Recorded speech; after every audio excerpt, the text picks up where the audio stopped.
우리는 지난 시간 에베소서 4장 1절부터 6절까지의 말씀을 통해 교회가 하나 되게 하신 것을 지키며 살아가는 것이 우리가 해야 할 그러한 교회에서의 모습이라고 함께 나눴습니다. 우리를 하나 되게 하신 것은 성령을 통해 하나 되게 하셨고, 우리는 그 하나 되게 하신 것을 지키는 것이죠.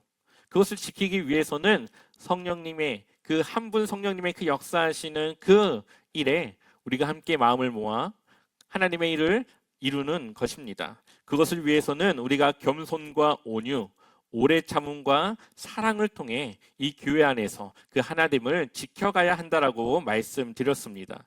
그렇다면 우리는 실제로 어떻게 하나가 될 수 있을까요?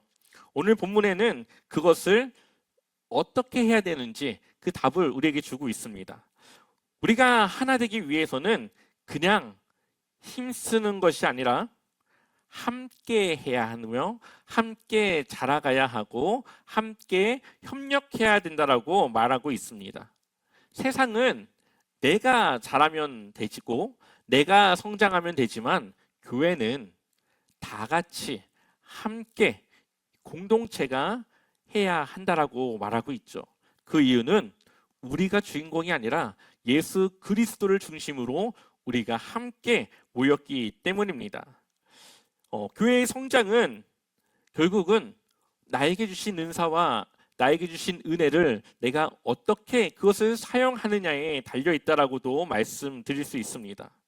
그 은사는 서로를 존중하고 협력하며 그리스도의 몸을 세우는 그러한 선물이라는 것을 기억하여서 우리가 그것을 주님을 위해 사용해야 된다는 거죠.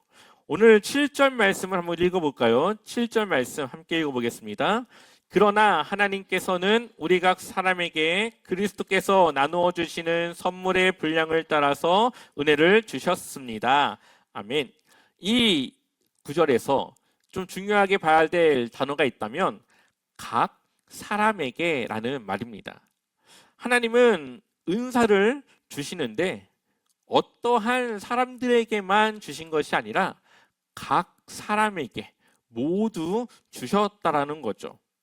또한 그 은사의 분량의 차이는 있지만 각자가 그 맡겨진 은사의 분량대로 하나님을 위한 이러한 공동체를 세워나가는 일에 함께 해야 된다라고 말씀하고 있습니다. 하나님은 교회를 세우실 때에 몇 사람의 그 능력으로 교회를 이끌어가는 것이 아니라 모두가 그들이 가진 것을 통해 이루어 가길 원하신다라는 거죠. 그런데 교회 안에 보면은 종종 저는 기도밖에 할 줄 아는 것이 없어요.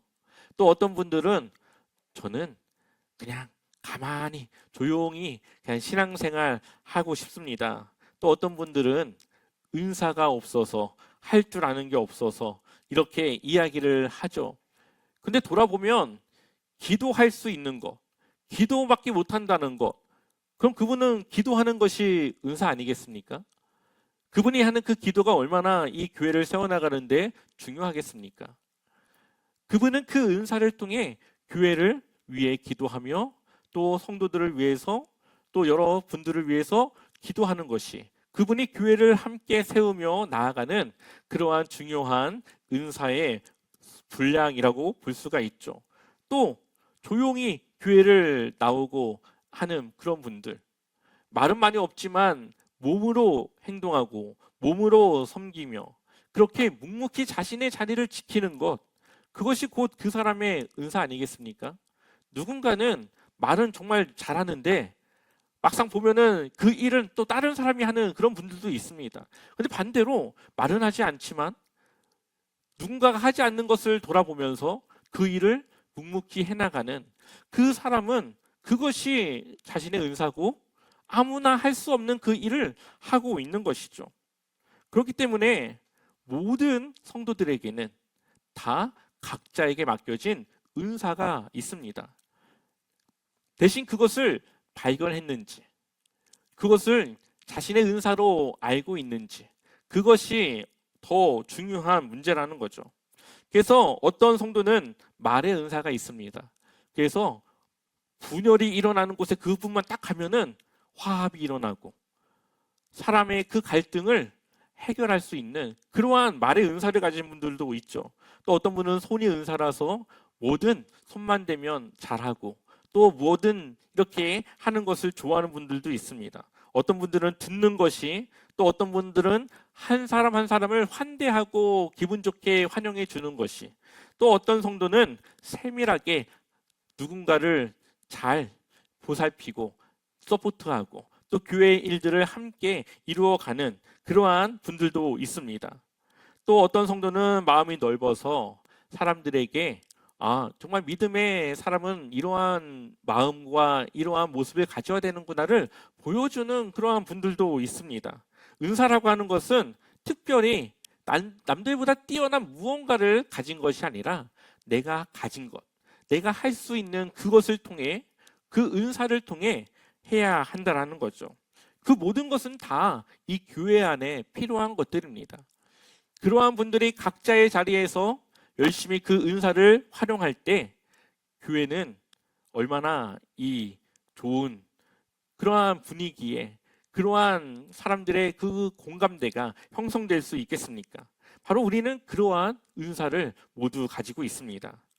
근데 이 은사라고 하는 것은 하나님께서 우리에게 은혜로 주신 것이죠. 내가 그것을 얻기 위해 노력한다기보다는 그냥 타고난 하나님이 주신 은사라고 볼 수가 있습니다.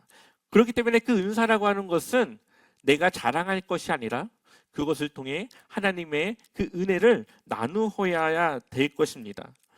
그렇다면 우리에게는 왜 하나님께서 은사를 주셨을까요?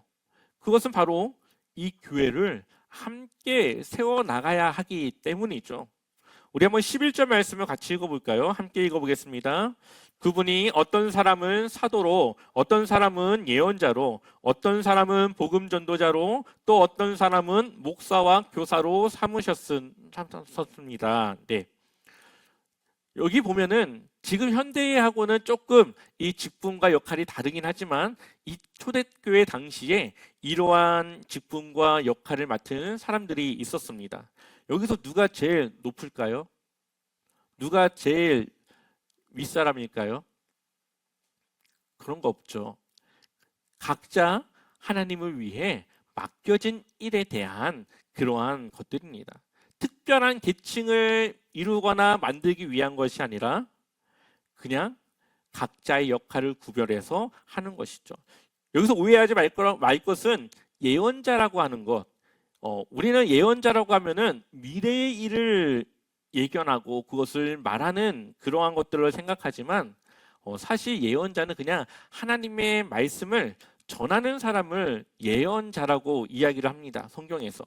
그러니 이 여기서 말하는 예언자의 그 은사를 가진 분은 각 사람에게 적절히 필요한 하나님의 말씀을 나눌 수 있는 사람, 정말 그 사람이 힘들 때 하나님의 그 필요한 말씀을 좀 전해서 그 마음을 위로할 수 있는 그러한 은사를 가진 분들을 말한다고 볼 수가 있습니다.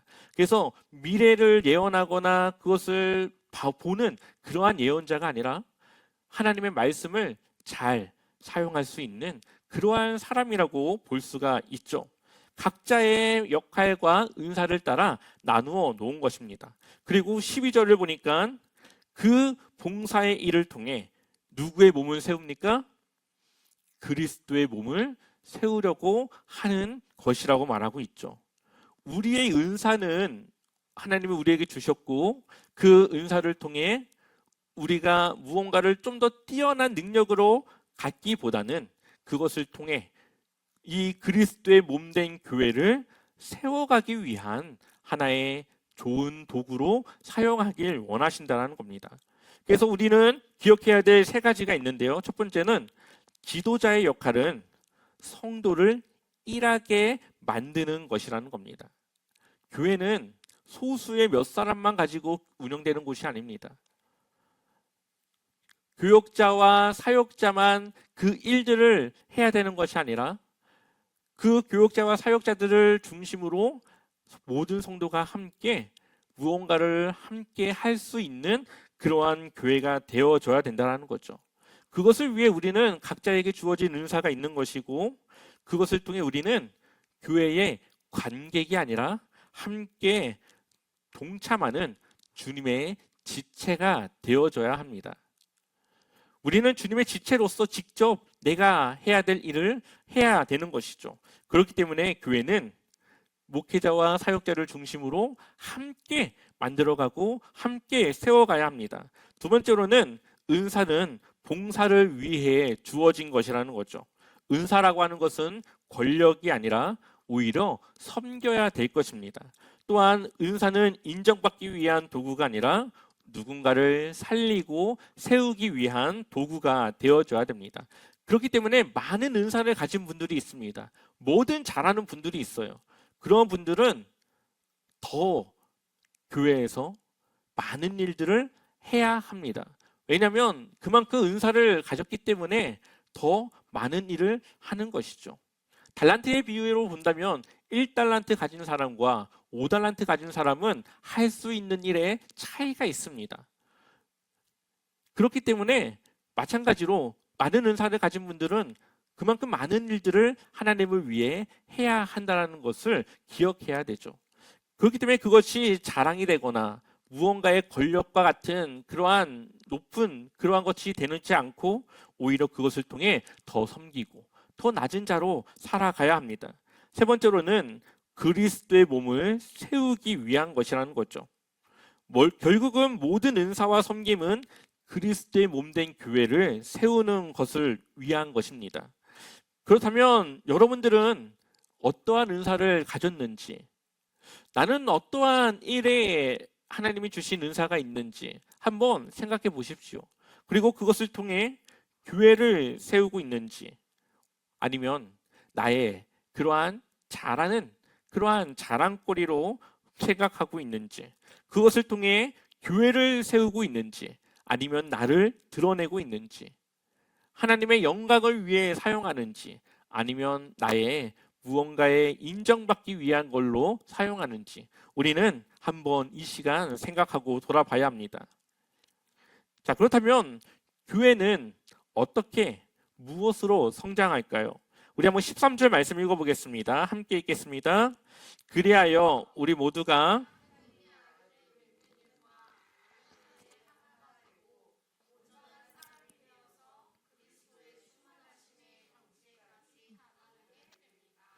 아멘. 교회가 부흥한다고 하는 것, 교회가 성장한다고 하는 것은 단지 숫자가 많아지는 것을 말하지 않습니다. 그리스도를 얼마나 성숙하게 닮아가는가, 얼마나 하나님의 그 뜻을 알고 그것을 이룰 수 있는 교회인가, 바로 그러한 모습의 성숙과 성장이 교회의 부흥과 성장이라는 거죠. 바울은 믿는 것과 아는 일에 하나가 되어져야 한다고 말하고 있습니다. 왜냐하면 그것을 통해 온전한 사람을 세울 수 있기 때문이죠.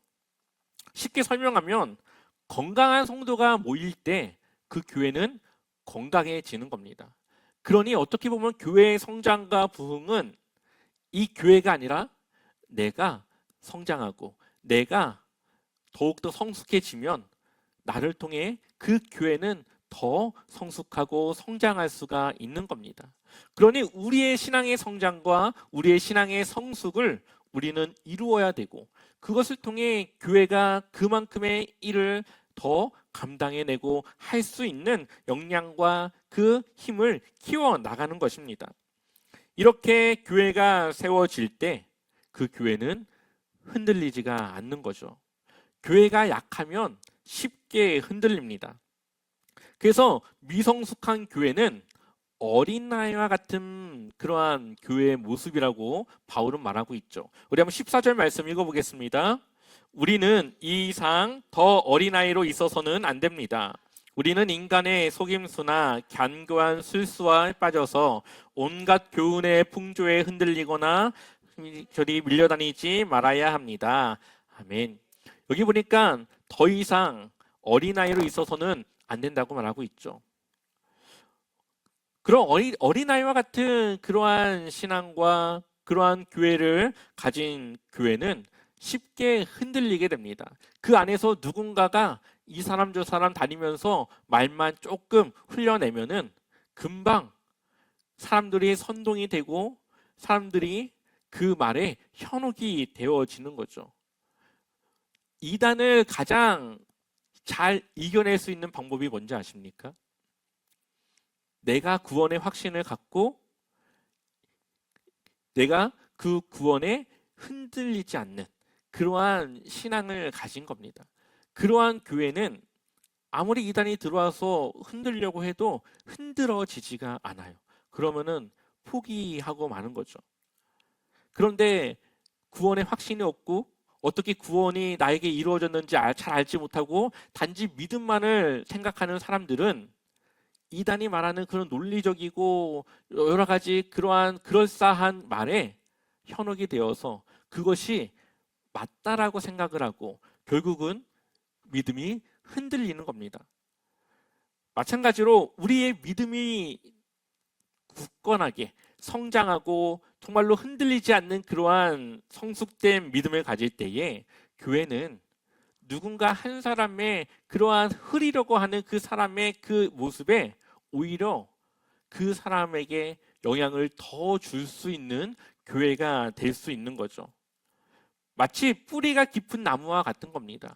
아무리 세찬 바람이 불어도 뿌리가 깊이 박히면 흔들리지 않고 뽑히지 않는 것처럼 바로 믿음의 성숙은 그러한 모습과 같은 거죠. 그렇다면 교회는 어떻게 성장해야 할까요? 어떠한 모습으로 성장해야 할까요? 15절 말씀을 보니까 우리는 사랑으로 진리를 말하고 살면서 모든 면에서 자라나서 머리가 되시는 그리스도에게까지 다다라야 합니다. 아멘. 교회는 균형을 잘 잡을 수 있어야 됩니다. 우리가 잡아야 될 교회의 균형은 두 가지가 있는데요. 하나는 사랑이고 하나는 진리입니다. 사랑만 있고 진리가 없으면 그 교회는 이러면 이렇고 저러면 저렇고 흔들리고 흐물흐물해지는 그런 교회가 됩니다. 그런데 진리는 있는데 사랑이 없으면 그 교회는 상처를 주는 교회가 되는 겁니다. 예를 들면 의사가 환자를 진찰합니다. 근데 이 의사가 딱 보니까 이미 이 병이 깊어서 고칠 수 없는 아주 심각한 상태에 놓여져 있다는 것을 딱 보게 됩니다. 그때 이 의사가 이렇게 하면 이 환자에게 어떻게 할까요? 환자의 마음이 상할까봐 그 사실을 숨기는 겁니다. 그러면서 괜찮을 거예요. 그냥 쉬시면 금방 나을 수 있는 병입니다. 그렇게 사랑으로 따뜻함으로 말한다면 그 환자에게 그것이 도움이 될까요? 도움은 되지 않겠죠. 그 환자의 마음은 조금 그렇구나 편안해질 수 있지만 그 심각성은 인지하지 못하는 진리가 빠져있는 그러한 모습인 것입니다. 반대로 의사가 아주 심각하게 당신 이제 얼마 못 살 겁니다. 이미 병을 손쓸 수 없고 이제 얼마 안 남았어요. 그냥 마지막 준비하시고 그냥 가족들과 좋은 시간 보내십시오. 이렇게 한다면 진리는 있지만 사랑은 없죠. 그 사람에게 경각심을 주고 심각성은 줄 수 있지만 희망은 줄 수가 없습니다. 그렇다면 좋은 의사는 어떻게 말해야 될까요? 아마 이렇게 말하면 될 것 같습니다. 환자분 상태가 좋지 않습니다. 하지만 우리가 지금 치료하면 충분히 회복될 수 있습니다. 제가 끝까지 책임지고 환자분을 돕겠습니다. 그러니 환자분도 최선을 다해서 저를 잘 따라와 주시면 좋겠습니다. 이렇게 말하면 어떨까요? 심각성도 인지할 수 있지만 그래도 더 뭔가 할 수 있는 마음을 가질 수 있겠죠. 교회는 이렇게 사랑도 있어야 되지만 또 진리를 담을 수 있어야 됩니다. 그렇게 균형을 잡을 수 있을 때 그 교회는 흔들리지 않고 주님의 그 모습을 따라 성장하고 하나 될 수가 있는 거죠. 그래서 교회는 한 사람의 누군가의 능력으로 가는 것이 아니라 모두가 함께 그 은사를 발휘해서 함께 해야 합니다. 그래서 오늘 16절은 오늘 말씀의 결론을 우리에게 보여주고 있습니다. 16절 말씀 같이 읽어보겠습니다. 온 몸은 머리이신 그리스도께 속해 있으며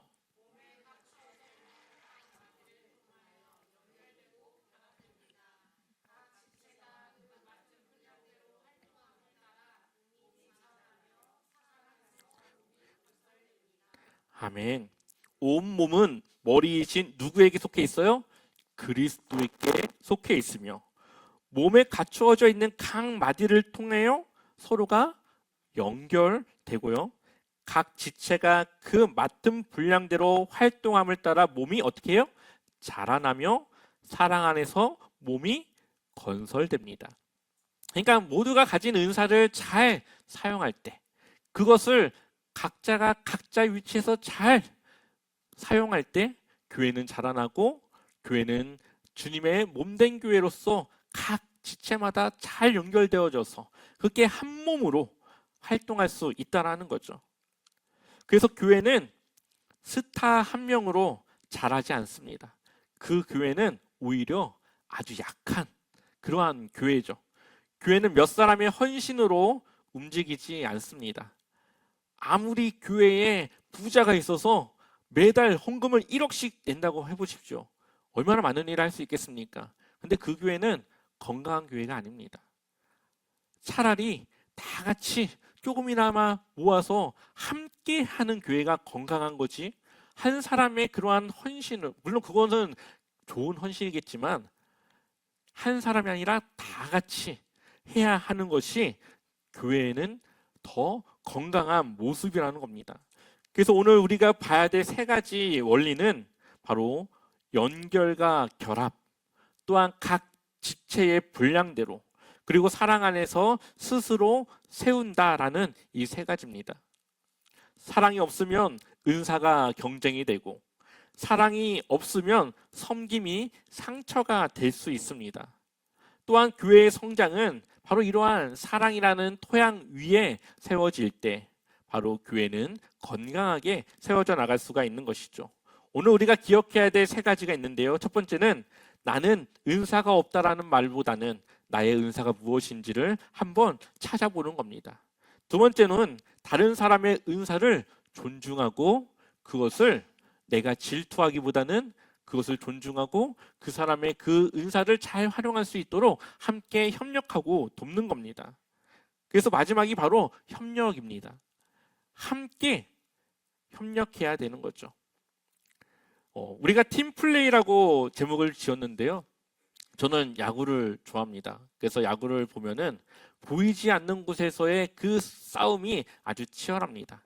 타자도 잘해야 되고 투수도 잘해야 되지만 감독의 지시를 따라야 되고 코치의 그 사인을 보고 제대로 된 이 작전을 수행하기도 해야 됩니다. 한 사람이 무언가를 잘 할 때 뒤에 있는 사람들이 그것을 따라갈 수가 있습니다. 야구만큼 팀플레이가 중요한 스포츠가 없습니다. 마찬가지로 교회는 그렇게 각자의 위치에서 각자의 역할과 은사를 통해 하나의 사역과 주님의 뜻을 이루어 나가는 교회라는 거죠. 그래서 교회는 하나의 팀이어야 되고 그 팀 플레이를 통해 교회를 세워 나가야 되는 겁니다. 지난주 우리는 하나됨을 지키라는 말씀을 들었고, 오늘은 그 하나됨을 은사를 통해 성장시키며 그리스도의 몸된 교회로서 세워 나가야 됨을 함께 나눴습니다. 우리가 하나 된다고 하는 것은 우리의 정체성입니다. 바로 그리스도 안에 우리가 하나 되어지는 정체성이죠. 은사는 바로 이 성장의 통로입니다. 하나님은 우리 모두에게 은혜를 주셨고 그 은혜를 통해 서로가 연결되고 협력하며 하나 되어지게 됩니다. 그렇게 함께 할 때 우리의 모습은 그리스도를 닮아가고 그리스도의 그러한 장성한 분량에까지 성장해 나갈 수 있습니다. 오늘 말씀과 같이 우리 제자와 삶교회가 그렇게 하나 되어질 수 있었으면 좋겠습니다. 또한 서로를 사랑하고 존중하고 서로를 칭찬하며 서로를 세워주며 서로를 배려하는 그러한 주님의 몸된 교회, 주님의 건강한 제자, 성도가 되기를 축원합니다.